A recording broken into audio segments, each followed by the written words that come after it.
Podeis assentar, feche teus olhos, em nome de Jesus. Pai,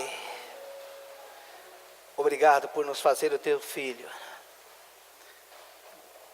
Obrigado por permitir que nós nascêssemos na sua família.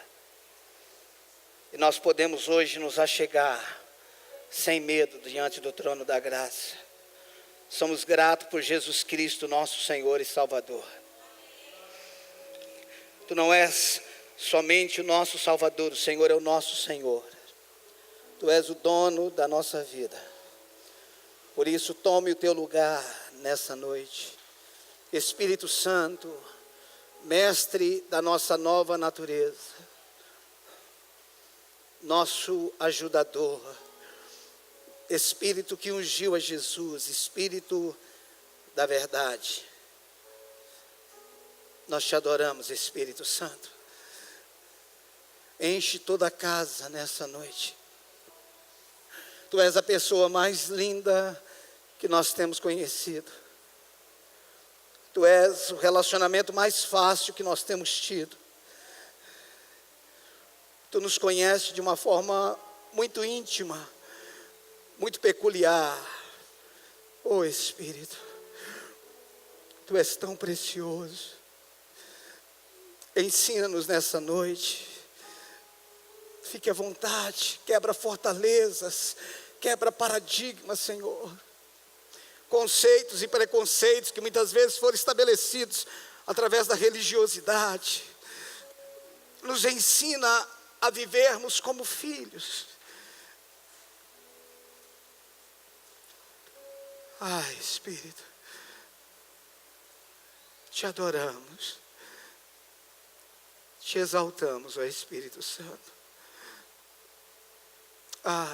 Obrigado pela tua presença que está aqui. Se alguém está sentindo dor neste momento, eu ordeno que essa dor saia agora. Agora. Toda dor, toda angústia, toda tristeza possa sair agora. Que nós estejamos abertos para a tua palavra, que é viva e eficaz. Em nome de Jesus, vamos aplaudir a palavra do Senhor. Glória a Deus.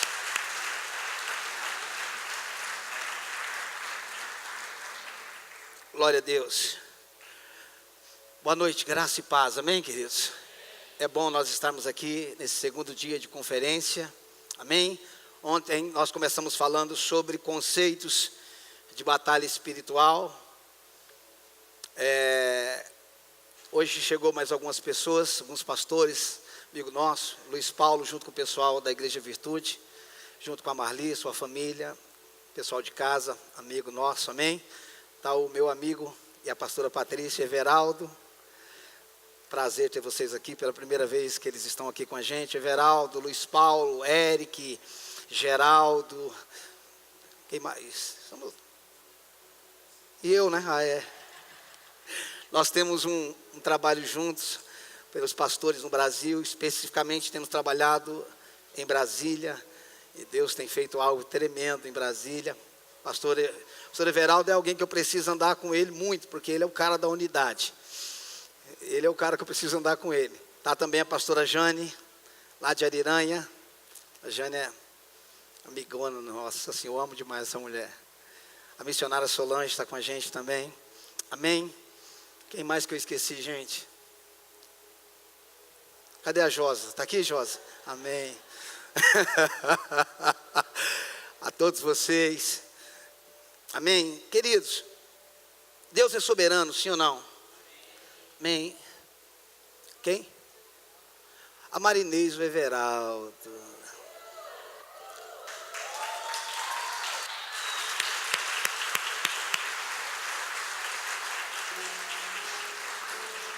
Está vendo como eu esqueci de vocês receber uma honra melhor. Marinês, Everaldo, pessoal da nossa igreja em Tatuí. Seja bem-vindo. Amém? Deus é soberano, amém? Deus muda, queridos? Não. Deus é influenciado. Se Deus não muda, se Deus não é influenciado, e se Deus faz toda a sua vontade, Para que orar? Se no final vai ser do jeito que ele quer.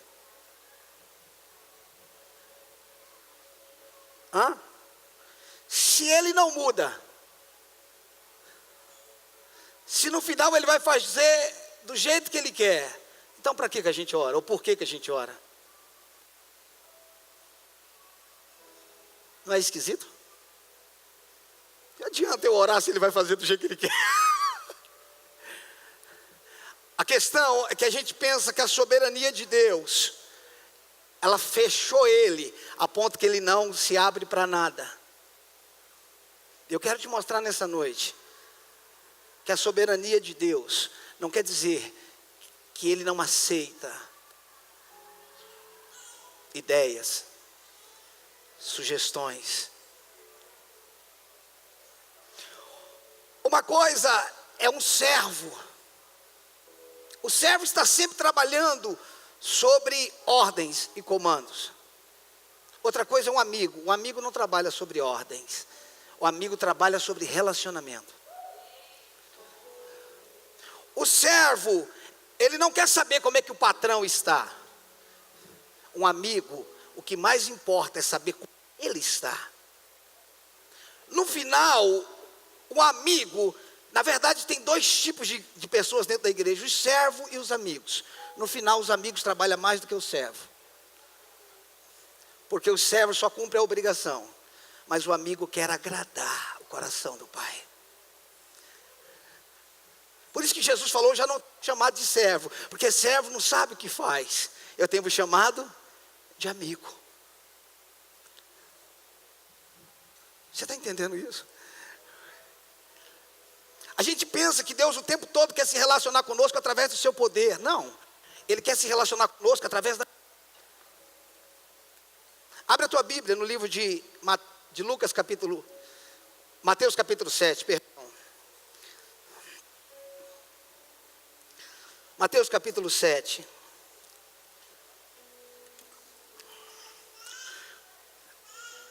Mateus capítulo 7. Um dos nossos problemas é que nós conhecemos o Deus do Antigo Testamento e não conhecemos a manifestação do Pai no Novo Testamento.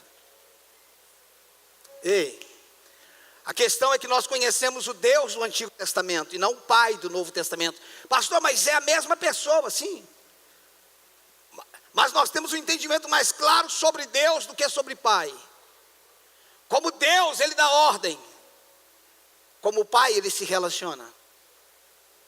Tem gente que conhece as ordens de Deus. Tem gente que sabe o que Deus mandou fazer, mas não sabe o que Deus quer. Deus tem segredo, sim ou não? Segredo se conta para todo mundo, não? Significa que tem coisas que Ele não conta para todo mundo. Tem coisa que Ele não conta para os servos. Ele só conta para os amigos. E você só se torna amigo de alguém não por ler sobre ele. Eu posso ler tudo sobre a vida do Neymar, saber o salário que ele ganha, o nome do filho dele, e não conhecê-lo. A ideia não é ler a Bíblia, a ideia é conhecer o autor. A ideia não é simplesmente ler o livro, a ideia é conhecer o autor dela. Nós precisamos entender que a Bíblia nos leva para o autor e não simplesmente para uma história.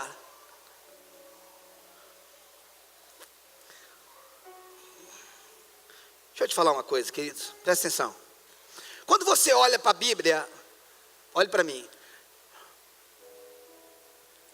No Éden, quem é que vinha atrás de quem? O homem ia atrás de Deus ou Deus vinha atrás do homem? Vamos lá, gente, vamos pregar comigo. Quem é que vinha? Deus. Ele está dizendo, eu quero me relacionar com você. Eu disse ontem que quando Deus não encontra o homem no jardim, Ele fala, Adão, cadê você? Eu vim aqui só para te ver. É que na verdade, por mais que eu disse que Deus não usou a onisciência dele, na verdade, Deus não encontrou mais um lugar que ele tinha anteriormente. Porque ele tinha um lugar no homem e agora ele não tem mais. Aí o homem é expulso por causa do pecado, ok? Aí tem o êxodo depois de alguns anos, não tem? Aí Deus faz o quê? Um tabernáculo. E no tabernáculo ele quer habitar no nosso meio. Novamente ele está dizendo, eu quero viver no meio de vocês. Aí passa o tempo do tabernáculo, o tempo da saída, aí tem a época dos reis, sim ou não? Aí tem o templo. Foi feito 2 templos, não é isso? O templo de Salomão e o templo de Zorobabel. Quando inaugura o templo, a presença de Deus vem. E Deus está dizendo, eu quero viver no meio de vocês. Aí passa o Antigo Testamento, tem a Nova Aliança, ok? Quem vem morar em quem? Deus veio morar em nós. Ele está dizendo, eu quero habitar em vocês. Aí a gente fala, eu vou morar no céu. Vai, você não vai morar no céu. Apocalipse diz, vi descendo do céu a cidade santa. E o capítulo 21 de Apocalipse. Abra aí, nós já vamos voltar para Mateus. Apocalipse 21, verso 3. Deus não mudou o que ele começou, irmão. Pastor, eu estava crente que eu ia morar no céu. Apocalipse 21. Olha o que é que diz. A partir do verso 1 diz assim: vi novo céu e nova terra, pois o primeiro céu e a primeira terra passaram, e o mar já não existe. Vi também a cidade santa, Nova Jerusalém, que descia. Ela descia da onde? Ela descia do céu, a Nova Jerusalém, que descia do céu, da parte de Deus, ataviada como noiva, adornada para o seu esposo. Verso 3, então ouvi grande voz, ainda do trono, dizendo: eis o tabernáculo de Deus com os homens. Deus habitará com eles, e eles serão povos de Deus. E eles serão povos de Deus, e Deus mesmo estará com eles.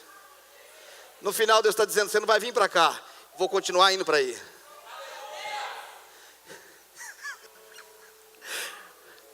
Deus criou o homem para viver em Deus, e criou o homem para que Deus estivesse nele.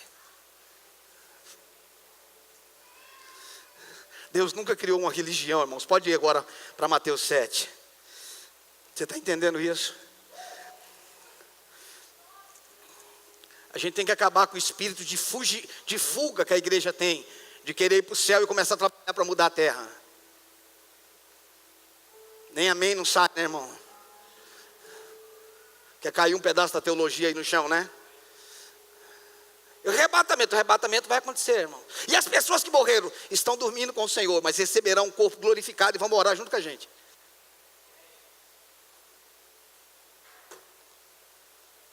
Novos céus e nova terra. Porque se ele não usa mais isso daqui, o diabo atrapalhou o plano de Deus e ele teve que criar um plano B. E Deus nunca criou o plano. Deus nunca teve um plano do homem morar no céu. Ele sempre quis vir para a terra. E como o diabo não muda a rota de Deus, Deus diz, eu vou continuar morando na terra. No princípio criou Deus os céus e a terra. Apocalipse, vi novos céus, nova terra. Árvore da vida, árvore da vida. Um homem, uma mulher. O noivo e a noiva. É Deus dizendo, diabo, você fez o que você quis, mas eu terminei como eu quis. Você bagunçou o meio, mas o meio não me impede de chegar no fim. Você está entendendo isso? Vamos lá, Mateus capítulo 7, versos 7 ao 11. Diz assim: pedi e dar-se-vos-á, buscai e achareis, pedi e dar-se-vos-á, buscai e acharei, batei e abrir-se-vos-á. Pois todo que pede recebe, o que busca encontra, e a quem bate abrir-se-lhe-á. Irmão, peraí, Deus está dizendo o quê? Pedir. Tem uma tradução que diz assim, pedi e eu peço que me peça.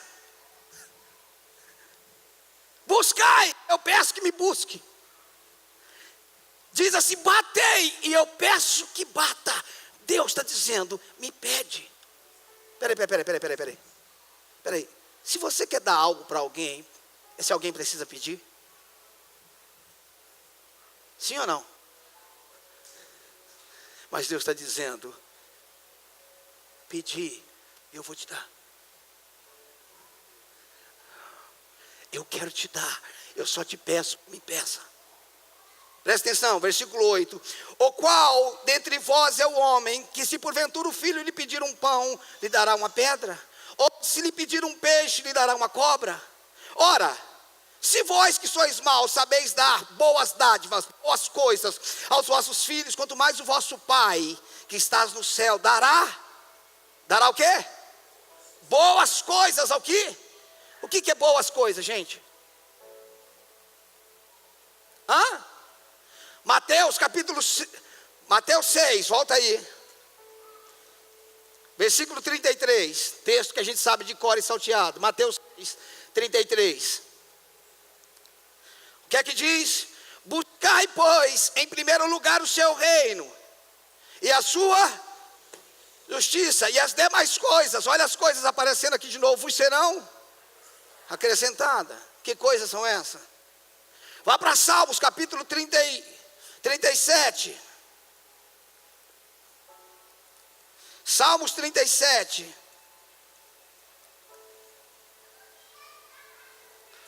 Salmos 37, verso 4. Acharam? Deleita-te no Senhor, e Ele concederá o desejo do teu coração.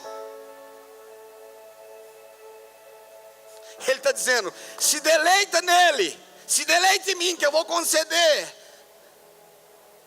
aquilo que você quer. Ei, buscar em primeiro lugar o reino de Deus. Sabe o que Deus está dizendo? Quando as minhas coisas se tornam importantes para você, quando as minhas coisas se tornam importantes para você, as suas coisas se tornam importantes para mim. Quando você se preocupa com o que é meu, eu me preocupo com o que é seu. Eu tenho uma tese aqui na minha liderança, no meu presbitério eu tenho uma tese. Nada na vida deles é importante até que as minhas coisas sejam importantes para eles. Eu não estou falando da minha vida particular, estou falando da visão que Deus me deu. Quando a visão que Deus me deu se torna importante a ponto de mudar a agenda deles, eu mudo a minha vida por causa das coisas dele. Porque primeiro eles vieram andar comigo, para depois eu andar com eles. Você está entendendo isso? Você pode concordar ou não, mas é assim. Pastor, eu tenho um compromisso, cancela, primeiro é o meu. Eu tenho uma agenda com o liderado meu, primeiro você cancela o seu por causa do meu. Eu penso que Deus não é diferente, eu vou te provar nisso. Ele está dizendo: buscar em primeiro lugar o reino e as demais coisas. O reino e a sua justiça. Quando você se preocupa com o meu reino e com a minha justiça, eu acrescento as outras coisas. Queridos, quando Salomão edificou um templo, ok, nós falamos sobre isso. Deus apareceu ali, não apareceu? Sim ou não? Deus apareceu ali, ele estava empolgado. Deus estava empolgado. Deus estava tão empolgado que Deus assinou um cheque em branco. Assinou ou não assinou? Assinou um cheque em branco e falou para Salomão: o que é que você quer? Salomão poderia colocar o quê? Salomão poderia colocar o quê? Deus falou: Salomão, é como se Deus estivesse dizendo: Salomão, eu estou tão feliz com o que você fez. Você pode pedir o que você quiser que eu vou te dar. Pastor, isso é troca? Não, isso é alegria de um pai que está feliz com o filho. Aí Salomão quebra Deus. Quebra Deus como, pastor? Salomão diz: eu ainda sou jovem, eu não sei nada. Dá-me sabedoria para lidar com o seu povo. Aí Deus fala: uau, Salomão, assim você me constrange. Salomão, como você não pediu riqueza, não pediu justiça, não pediu nada disso, eu vou te dar o que você me pediu, e vou te dar isso, vou te dar aquilo, vou te dar. Sabe o que é que Deus está dizendo? Salomão, você está tão preocupado com as minhas coisas, que eu vou te dar até o que você não me pediu. Deus está dizendo: as suas coisas são importantes para mim. Você sabe por que tem coisas que nós temos sofrido para receber? Porque nós desprezamos as coisas de Deus por causa dessas coisas.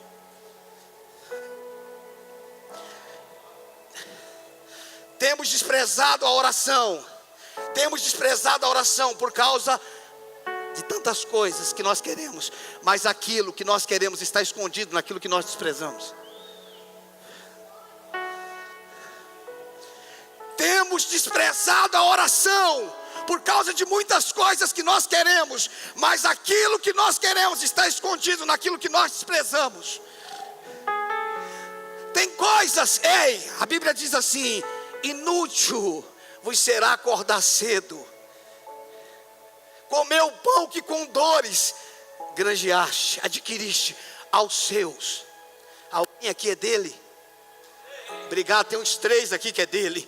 Aos seus ele dá enquanto dorme.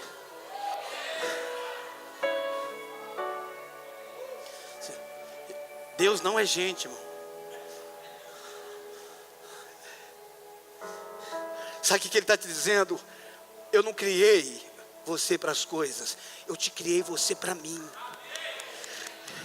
As coisas eu te dou, eu só não dou você para as coisas. Deus diz: eu não criei você para as coisas, eu te criei para mim. Tudo que é meu. Lucas 18:31, 15:31. Filho, tu sempre está comigo. Tudo que é meu é teu. Mas tem uma condição: é para quem está com Ele, quem vive nele. Deixa eu te falar, os céus não estão em crise. Lá não tem corrupção, o corrupto foi expulso. Corrupto foi expulso. Lá não há crise. Deus não tem problema com finanças. A única questão que Deus, se é que Ele tem um problema, é que os filhos se relacionem e confiem nele. Nós temos perdido a nossa vida atrás de coisas, mas não temos confiado. É por isso que o Wesley disse o seguinte: eu prefiro ensinar 10 homens a orar do que 10 homens a pregar. Porque quem ora prega, irmão, mas nem sempre quem prega ora.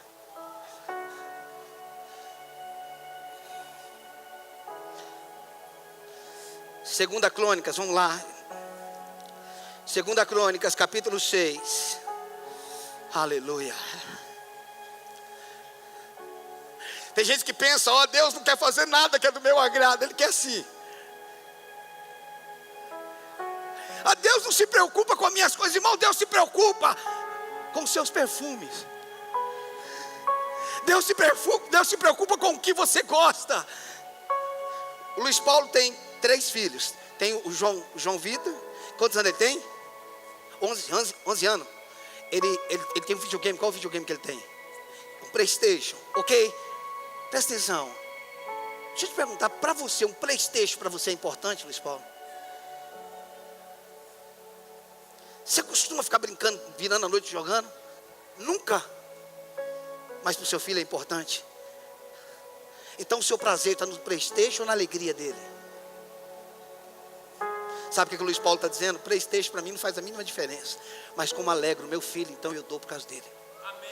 Sabe o que aqui Deus está dizendo? Tem coisas que você está me pedindo que não tem importância nenhuma para mim, mas o meu prazer não está nas coisas que eu te dou, mas em você.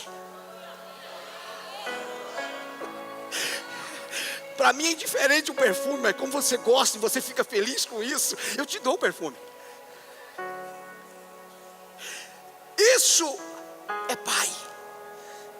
Você deu falando: gastei caro para mim, isso aqui não tem valor nenhum para mim, mas isso é importante para você. Ele está dizendo: é importante para mim. Ele não te criou um robô. Você é um filho e você é uma filha. Mateus, 2 Crônicas 6, verso 1. Acharam? Deixa eu te mostrar uma coisa que fizeram para Deus que Ele não pediu e que Ele gostou. 2 Crônicas 6, verso 1. Então disse Salomão: o Senhor declarou que habitaria em nuvem espessa. Edifiquei uma casa para a tua morada, lugar para a tua eterna habitação. Voltou então o rei o rosto e abençoou a toda a congregação de Israel enquanto ela se mantinha de pé.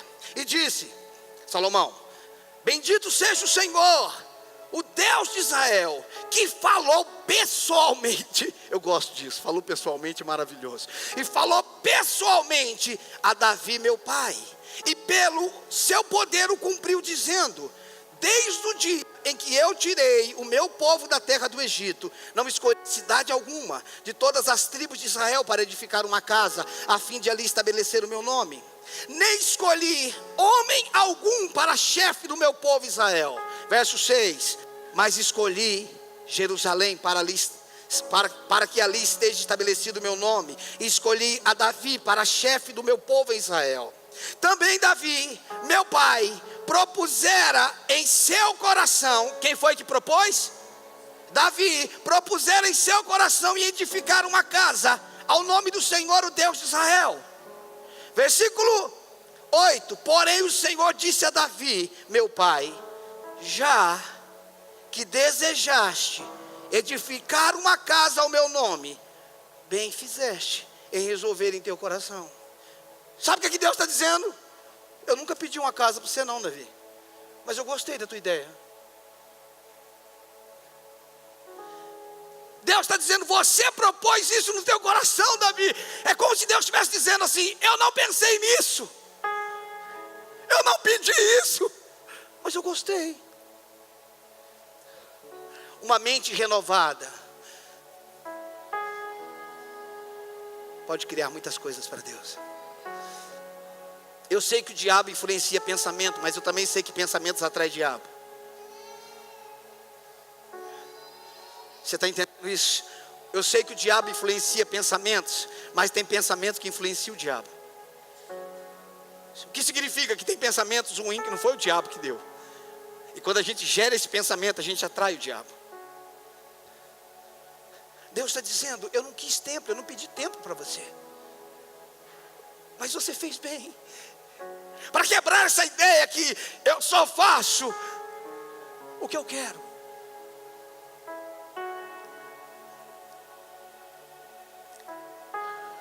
Escute, queridos, não existe limites em Deus.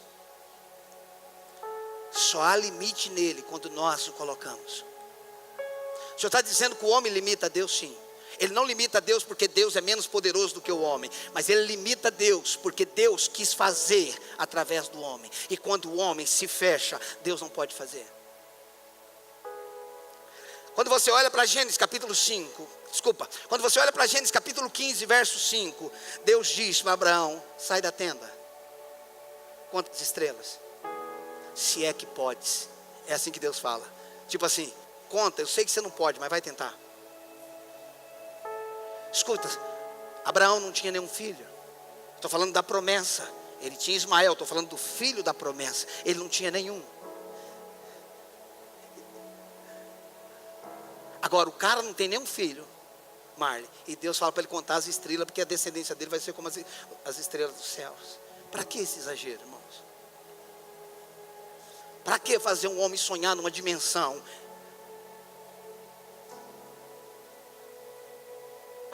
matemática, uma dimensão incontável? Fala para ele: olha, eu vou te dar um filho, desse filho vai nascer outro. Porque quantos filhos dessa promessa Abraão viu?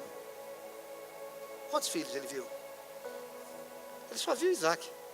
Sim ou não? Mas por mais que ele só tenha visto Isaac, Deus falou para ele: enxerga, conta.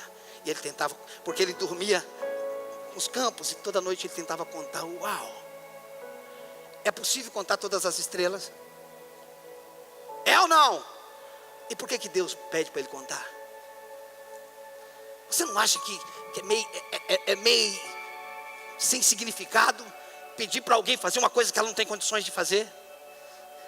Sabe o que Deus está dizendo? O que eu quero te dar, Abraão, não cabe na tua mentalidade. O que eu quero fazer não cabe na tua mente raquítica, lógica. Eu quero que você saia do teu mundo e entre para o meu. Ele está falando: Abraão, conte, eu estou te mandando você fazer algo que você não pode em si. Lembra quando Deus mandou Moisés voltar para o Egito? Sim ou não? Através da sarça. O que é que Moisés disse? Mas quem sou eu? Deus falou: não, Moisés, você não entendeu. Eu estou com você. Moisés, quero quero que você vá para o Egito. Ele disse, mas quem sou eu? Ele falou, você não entendeu, mas a questão não é você, sou eu em você. Então a questão da igreja não é o que o homem pode fazer para Deus, mas o que Deus pode fazer através de você. A questão não é o que você pode fazer para Deus, mas o que Deus pode fazer por uma geração através de você. Você está entendendo isso? Ele está dizendo, Abraão, Moisés, coisas que Moisés olha e fala, eu não tenho condições de fazer. Ele falou, mas eu estou junto. Todas as vezes que você olhar para algo que você deseja fazer, e de alguma forma você enxergar que tem condições de fazer aquilo, repense. Provavelmente aquilo não é de Deus. Todas as vezes que você se propuser a fazer algo e ver que tem tudo para fazer aquilo, repense, porque provavelmente aquilo não é de Deus. O que é de Deus você nunca vai ter condições de fazer. E isso vai te levar à dependência dele. Aquilo que você tem condições de fazer sozinho gera soberba. Aquilo que você não tem condições de fazer sozinho, só através dele, gera humildade, te faz prostrar diante dele. Você está entendendo isso? Eu jamais conseguiria fazer isso. Deus é glorificado. É por isso que ele nunca disse que o dinheiro era pouco. Ele falou que os obreiros era pouco. Dinheiro não. Ele está dizendo, eu tenho mais problema com gente do que com dinheiro. Não me falta dinheiro, o que me falta é trabalhador. Se a igreja entendesse, queridos, que o que você precisa para viver, Deus te dá. E a gente está buscando coisa, morrendo, irmãos, atrás de coisa, sabe por quê? Porque a incredulidade custa trabalho, irmãos. A incredulidade existe coisas. A incredulidade de Abraão dá problema até hoje na Palestina. A incredulidade não afeta só a nossa geração, afeta a próxima também.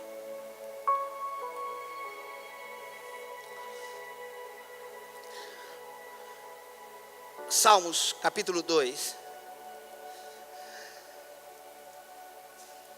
Salmos, de número 2, Salmos não é capítulo, Salmos é número, Salmos não é versículo, Salmos é verso.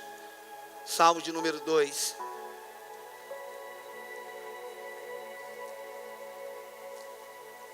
Acharam?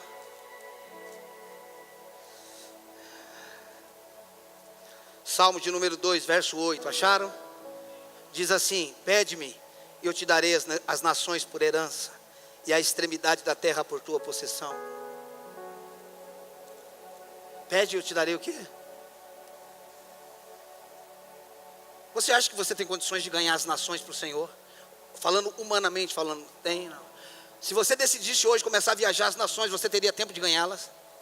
E por que ele coloca isso na Bíblia?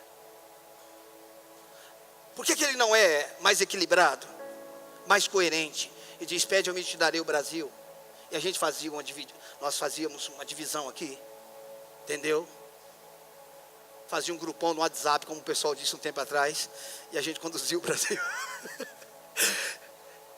Por que ele não fala, pede eu te darei o Brasil? Pede-me eu te darei a tua cidade. Irmãos, seria mais coerente, seria mais lógico, seria mais racional. Eu não entendo por que ele tem essa mania de grandeza.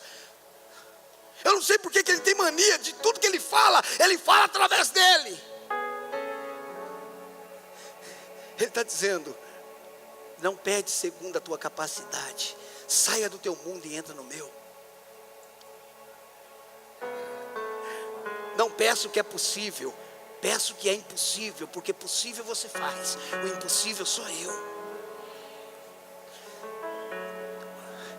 O que você consegue com a mesma força que o ímpio consegue, não tem testemunho, irmãos.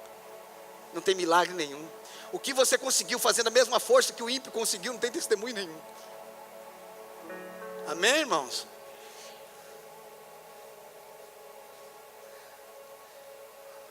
Pede-me, eu te darei as nações. Vamos lá. João 14. Você falar que a gente não está usando Bíblia, né, irmão? João 14, verso 12.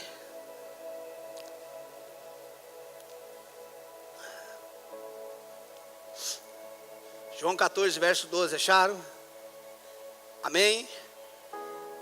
Em verdade vos digo, que aquele que crê em mim fará também as obras que eu faço, e outras maiores fará, porque eu vou para junto do Pai, e tudo, diga comigo, tudo, quanto pedirdes em meu nome, isso farei, a fim de que o Pai seja glorificado no Filho. O que é tudo, irmão? Sabe o que Jesus está dizendo? Tudo que você pede, eu faço, glorifica o Pai. Ele não está falando das coisas eclesiásticas, ele não está falando das coisas da igreja, ele está falando tudo.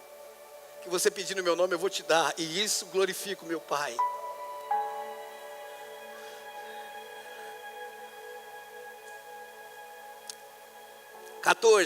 Se me pedirdes alguma coisa em meu nome. Você está vendo quantos textos a gente leu sobre coisa? Mateus 7, Mateus 6,33. Coisa, o que é coisa, irmão? É coisa. Qualquer coisa que você pedir, pelo amor de Deus, essa mentalidade de um Deus que não pensa em você, não é o nosso Pai. Irmão, será que Deus não sabia que Davi queria fazer um templo? Deus diz, Davi, eu nunca pedi um templo, mas eu gostei. Deus está dizendo, eu escolhi você, Davi, não escolhi templo. Mas quando eu escolho você, tudo que você faz para mim eu aceito. Ele te deu uma mente criativa, é por isso que a mente do ser humano é incomparável. A tecnologia, a ciência não consegue comparar a mente do homem com o computador. Não tem base, não tem base. É por isso que o campo de batalha está na mente, não está no nosso espírito. Não, eu estou na guerra com o diabo, irmão. O diabo é um perdedor, é um derrotado, é um fracassado.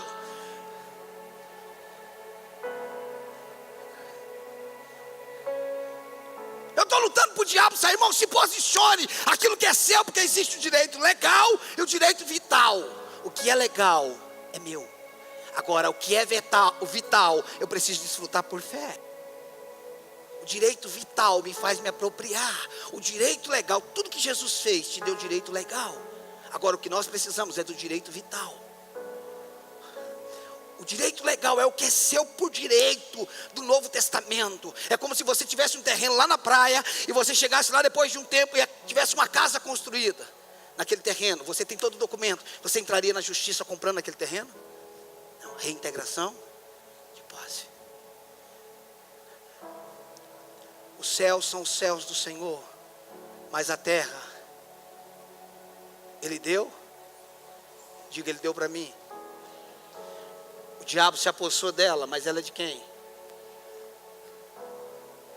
O diabo se apossou dela, Jesus veio e tomou a autoridade da mão do diabo, e falou, é de vocês. O que é que vocês têm que fazer? Reintegração de posse, chega lá e fala, é meu. Lembra quando Deus deu um presente para o povo do Egito? Estou dando uma terra para vocês que mana leite e mel. Terra que o povo falou, uau, que maravilha. Terra que mana leite e mel. A gente vai chegar lá, tem uns anjos trabalhando para nós. E vai ter tudo isso e estamos de boa. Quando o povo chega lá que vai visitar a terra, o que é que tinha? Gigante. Você pode ver que a primeira coisa que a gente fala é gigante, não as uvas, não as coisas que tinha. Porque nós estamos sempre vendo o problema pior. Nós estamos sempre vendo, sempre maximizando o problema ao invés da bênção. O pessoal falou, e aí Deus? Ele falou, pois é, de vocês, entra lá. Eu dei para vocês. Mas e o gigante? Se eu dei para vocês, eu te dei a vitória sobre aquilo que está lá. Você está entendendo isso? Direito legal e direito vital. O direito legal é seu. A saúde, a cura é sua. Agora você precisa do direito vital. É aquilo que nós vivemos através do Espírito Santo pela fé.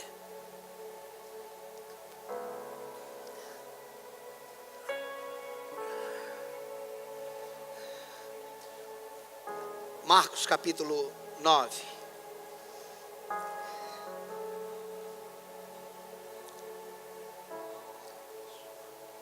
Marcos capítulo 9.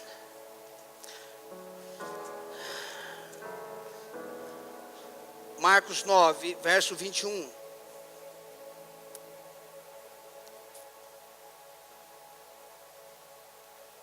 Marcos 9, 21, acharam? Perguntou Jesus ao pai do menino. Marcos 9, 21. Perguntou Jesus ao pai do menino: há quanto tempo lhe sucede? Há quanto tempo isto lhe sucede? Desde a infância, respondeu. E muitas vezes o tem lançado no fogo e na água para o matar. Mas se tu podes alguma coisa, tem compaixão de nós, ajuda. Na versão King James, o próximo versículo diz assim: ao que Jesus lhe respondeu: se podes? Na King James está dizendo, se podes, é uma pergunta. Aqui na minha está um ponto de exclamação. Aqui está dizendo, se. É como se o pai do menino está dizendo assim: Senhor, se o Senhor pode. Jesus fala: se eu posso, que conversa é essa?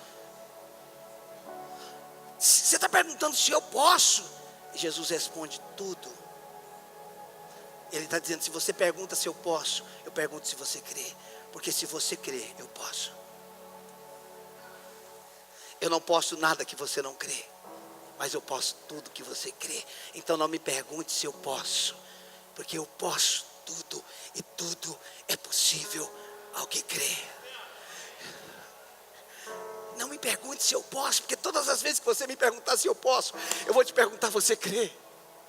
Ele está dizendo, não tem limite para mim. Ele está dizendo, pare de ver as coisas através de você e comece a ver as coisas através de mim.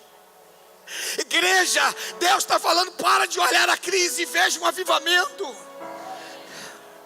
Pare de olhar o problema e comece a ver o milagre. Você sabe qual é o nosso problema, queridos? É que nós acreditamos mais no que diz os jornais, a TV, do que o que a palavra de Deus diz. Nós perdemos tanto a sintonia celestial, que tudo que nós enxergamos é de fora para dentro. Hebreus capítulo 11, versículo 3 diz: pela fé entendemos, não entendemos pela fé. Hebreus diz: pela fé entendemos, não entendemos pela fé. O entendimento vem depois, primeiro você crê.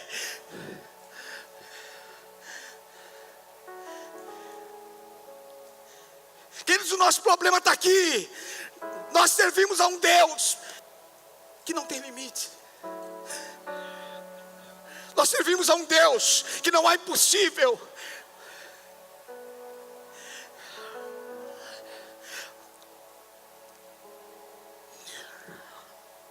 Ontem à noite eu disse que se Jesus fez tudo o que Ele fez, sendo Deus, o que Ele nos mandou fazer é impossível. Mas se tudo que Ele fez foi através do Espírito Santo e Ele era como homem, então não há justificativa para nós não fazermos. Se tudo que Jesus fez aqui na terra, curou, ressuscitou, Ele fez como Deus, por que Ele nos mandou fazer obras maiores? O Senhor está mandando a gente fazer uma coisa que não tem condições? Mas se tudo, porque Ele era 100% homem e era 100% Deus. Porém, Ele se esvaziou de todo o seu poder. Ele se esvaziou de todas as coisas. Porque senão, Ele não poderia saber as suas limitações. Nós não teríamos condições de fazer o que Ele nos mandou fazer. A diferença não estava porque Ele era 100% Deus. A diferença estava porque Ele dependia do Espírito Santo. Ele era conduzido pelo Espírito Santo. Então a questão não é a nossa condição, porque nós temos a mesma condição de Jesus. Ele não é mais unigênito, Ele é o primogênito. Ele não é mais o único, Ele é o primeiro. O mesmo Espírito que estava sobre Ele está sobre nós. O mesmo Espírito, Ele não mandou um Espírito de segunda categoria. Se nós entendêssemos isso, o mesmo Espírito que estava sobre Ele está sobre mim. Erga suas mãos e diga: o Espírito do Senhor Deus está sobre mim, pelo que Ele me ungiu para curar, para pregar, para libertar.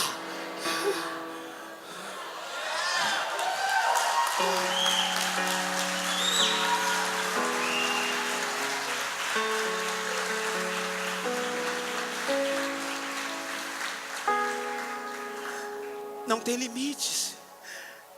A única coisa que nós, se tem alguma coisa de diferente do ministério de Jesus para o nosso, é o nível de relacionamento que Ele tinha com o Espírito Santo. É a única diferença. A Bíblia diz no livro de Atos que ele foi ungido com o Espírito Santo e com poder.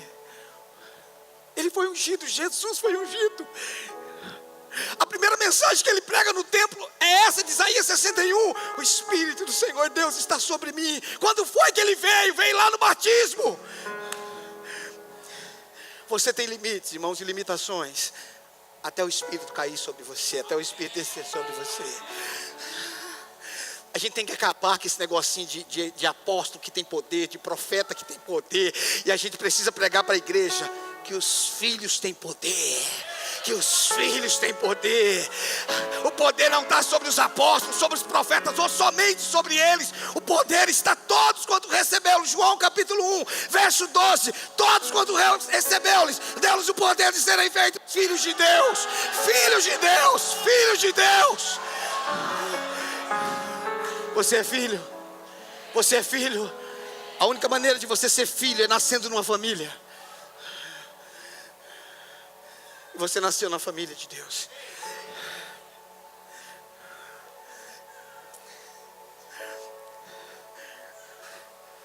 Se toda a dimensão de Deus, porque para mim céu não é um lugar apenas, céu é uma pessoa. Então tudo que tem no céu tem em Deus, tudo que tem em Deus tem no céu, porque Ele é um só. Amém? Porque no princípio Ele criou os céus e a terra. Se Ele mora no céu, onde é que Ele morava antes? Não é isso?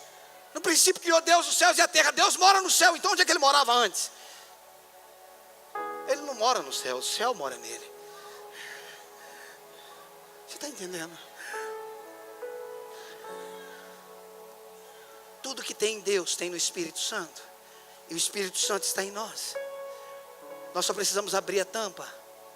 Nós só precisamos tirar o lacre. E o lacre está na nossa alma. O lacre está na nossa alma, na nossa mente.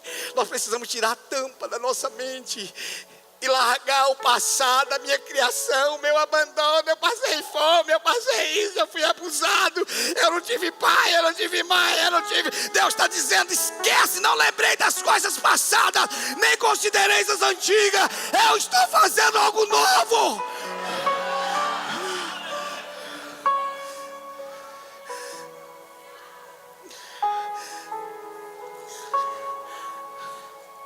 Quando a gente olha para Ezequiel 47, o vale de ossos secos, não é isso? É Ezequiel 47, 37. Ezequiel 47 é as águas, né? Perdão, sempre confundo uma coisa com a outra. Ezequiel 37, Deus leva Ezequiel até um lugar e diz para Ezequiel, o que você está vendo? Ezequiel diz, eu vejo um vale cheio de ossos secos. Aí quem está traduzindo a Bíblia sabe que colocou a visão de vale de ossos secos. Aquilo está errado, aquilo não é visão de vale de ossos secos. Aquela foi a visão de Ezequiel. O que é que você está vendo, Ezequiel? Ele falou, um vale cheio de ossos secos. Deus diz, eu vejo um exército. Então o nome daquele texto de Ezequiel 37 deveria ser a visão de um exército. Porque a visão é de Deus e não do homem. Sabe o que Deus está dizendo? Não coloque a sua visão no lugar da minha. Coloque a minha no lugar da sua. Porque você está vendo através dos seus olhos naturais. Ezequiel, deixa eu te ensinar como é que se vive através de mim. Profetiza. E ele diz, conforme ele me mandou, eu profetizei. Sabe o que Deus está dizendo para Ezequiel? Eu estou discipulando você como é que se vive no meu mundo. Eu estou te ensinando a andar comigo. Você sabe o que a igreja tem que parar? Tem que parar de olhar o problema e ver a solução. A igreja tem que parar de ver a corrupção e se levantar em justiça. Eu estava com um pastor um tempo atrás. Primeira vez que eu sentei com ele, ele disse, essa cidade, pastor, o povo não quer nada. Eu fiquei quieto. Segunda vez ele falou para mim, essa cidade o povo não quer nada. Eu fiquei quieto. Terceira vez ele falou, assim, eu falei, você vai ficar falando que esse povo não quer nada, ou você vai fazer esse povo querer alguma coisa? Todas as vezes que surge um problema, Deus precisa de um líder.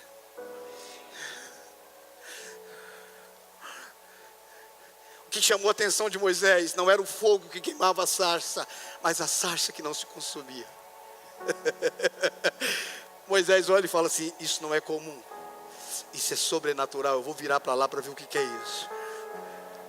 Deus já chama Moisés para algo sobrenatural. Deus já atrai Moisés por algo que é impossível.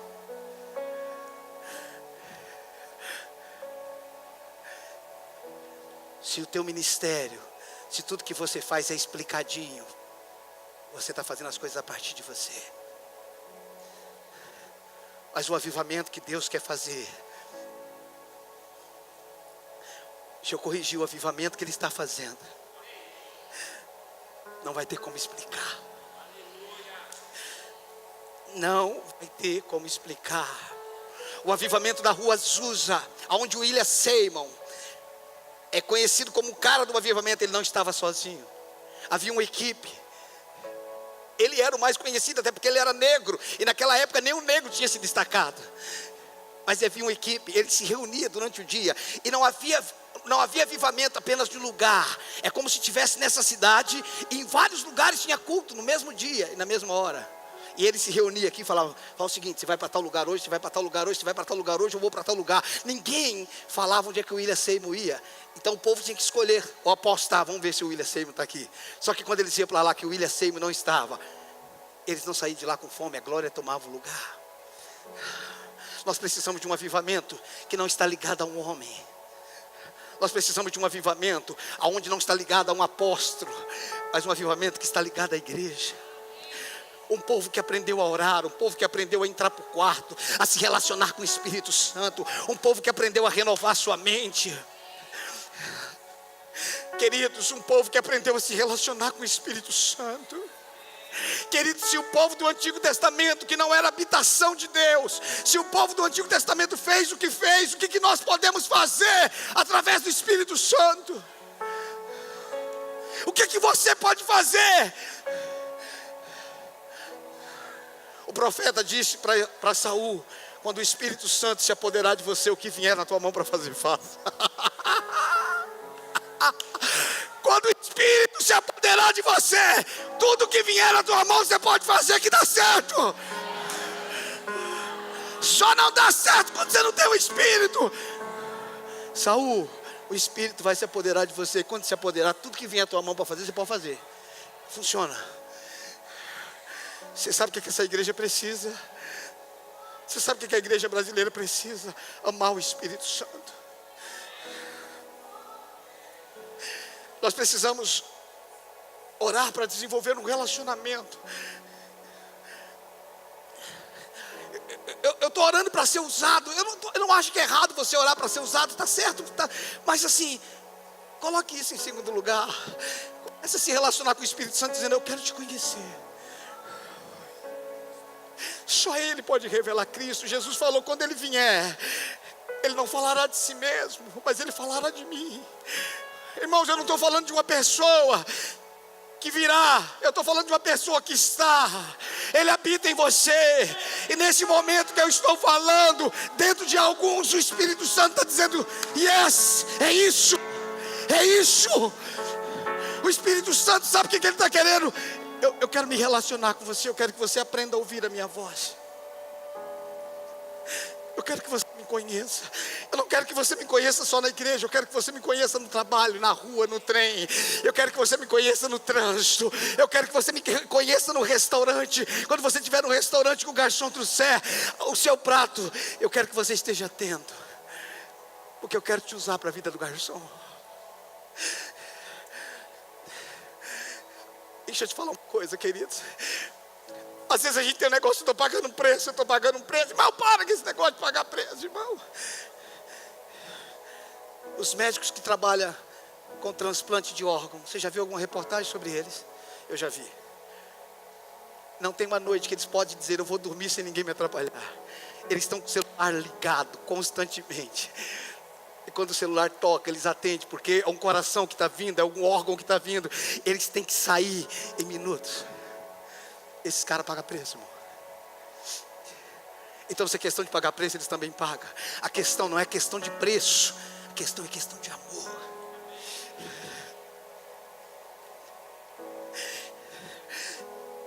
Se relacionar como se relaciona com um amigo. Espírito Santo, senta aqui, vamos conversar. Você sabe que hoje eu acordei chateado. Por que será que eu estou assim? Eu não sei. Sabe, Espírito, Vamos andar um pouquinho. Às vezes tem pensado em largar tudo. Eu estou falando de uma amizade. É um Deus de Abraão, de Isaac, de Jacó. Eita, que eu percebo que Ele está chegando aqui. Não, Ele habita em você.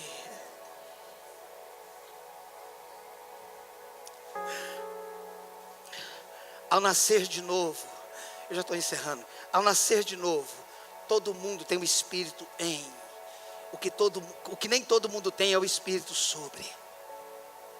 Porque o espírito em é a nova natureza que Ele te deu. 1 Coríntios 6:17, aquele que se une ao Senhor. 1 Coríntios 6:17, né? Aquele que se une ao Senhor é um espírito com Ele. Todo mundo tem um espírito, mas nem todo mundo se move pelo espírito. Quando a minha mente se rende, quando o meu eu se rende, eu chego na condição que Paulo disse: não mais vivo eu, mas Cristo vive em mim. Eu paro de me mover pelas minhas vontades. Você sabe qual é a característica, irmãos, de quem está andando no Espírito? Está andando no amor. Quem está andando no Espírito está andando no perdão.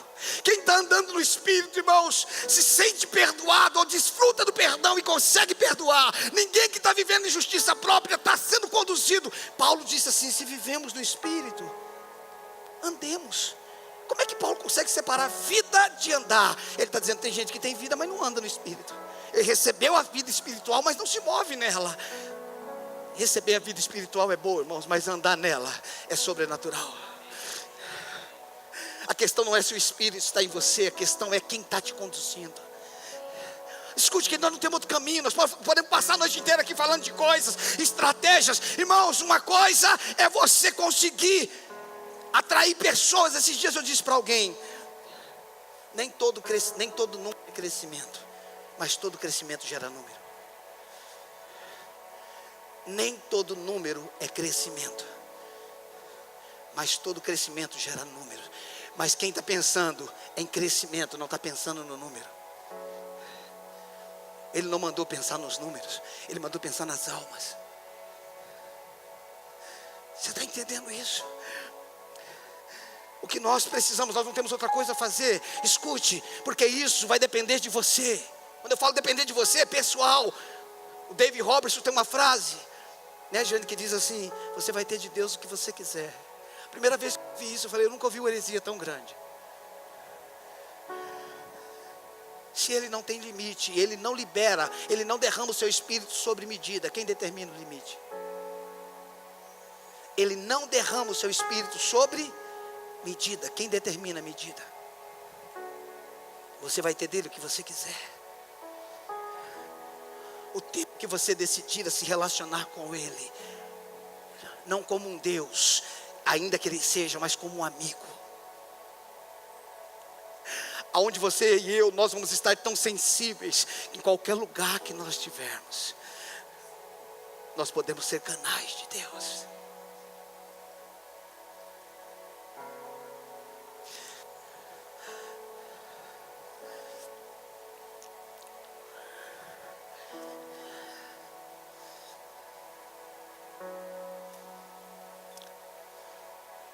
Eu tenho dito para Deus: um líder morto não pode ajudar uma geração morta. Somente um líder vivo pode ressuscitar uma geração morta. Eu tenho dito para Deus: eu não quero subir no púlpito para contar história. Eu não quero viajar simplesmente para ter uma palavra. Eu não quero que o povo se impressione com a palavra. Eu estou cansado de palavra boa, de palavra bonita. Eu quero uma mensagem que nos ativa, uma mensagem que nos leva a orar mais, uma mensagem que nos leva a se apaixonar por Deus, uma mensagem que nos leva a uma fome e um anseio que diz: eu não consigo mais viver sem a tua presença. Eu não consigo mais viver sem a tua palavra. Eu não aguento mais frequentar uma igrejinha, tocar, cantar, não sei o que, não para. Eu estou falando de uma paixão, de um fogo que inflama o coração. Eu falando de um povo que não tem ministério na igreja apenas, mas de um povo que tem o ministério no planeta, que não precisa de um púlpito. Como disse Lutero, o púlpito dele é o mundo. Nós precisamos de um povo apaixonado. Todos aqueles que amam a Deus, amam o que Deus ama, e Deus ama a gente. Deus ama pessoas. Deus ama pessoas, Deus ama a gente. Escute, líderes, pastores. Pelo fato de nós sermos pastores, nós não temos direito de maltratar ninguém, de matar ninguém. Não mate o que Deus ama. Deus ama a gente.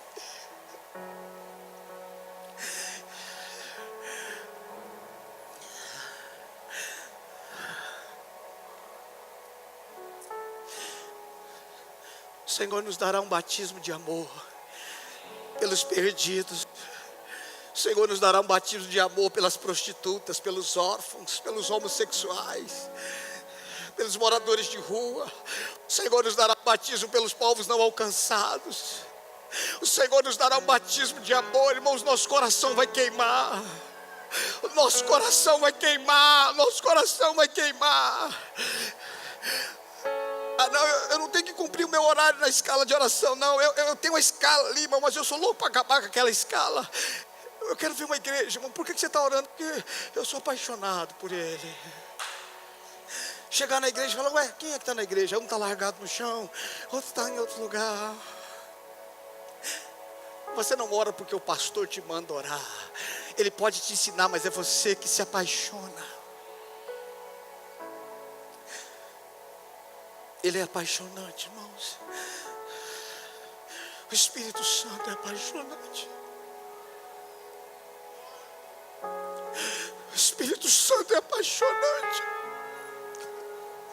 O Espírito Santo é apaixonante.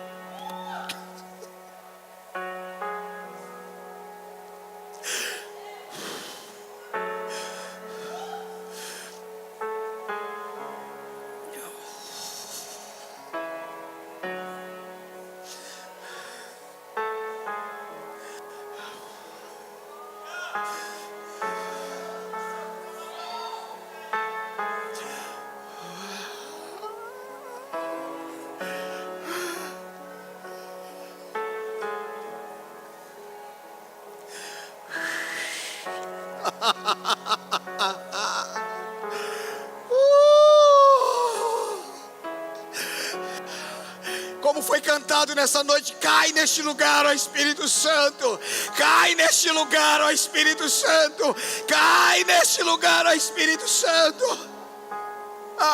Feche teus olhos, ore em outras línguas. Feche teus olhos, esqueça. Esse é o momento que Deus quer pegar você.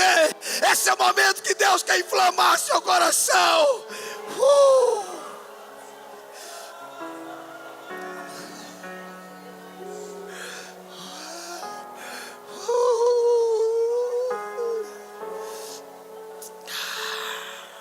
Feche teus olhos.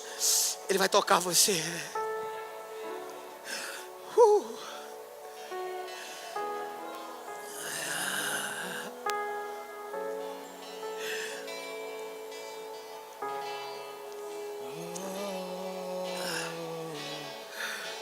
Espírito Santo, não sei viver sem tua presença, não há vida.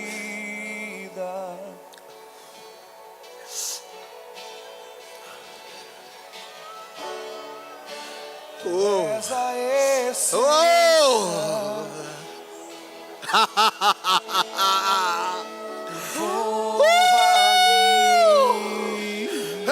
Enche toda a casa.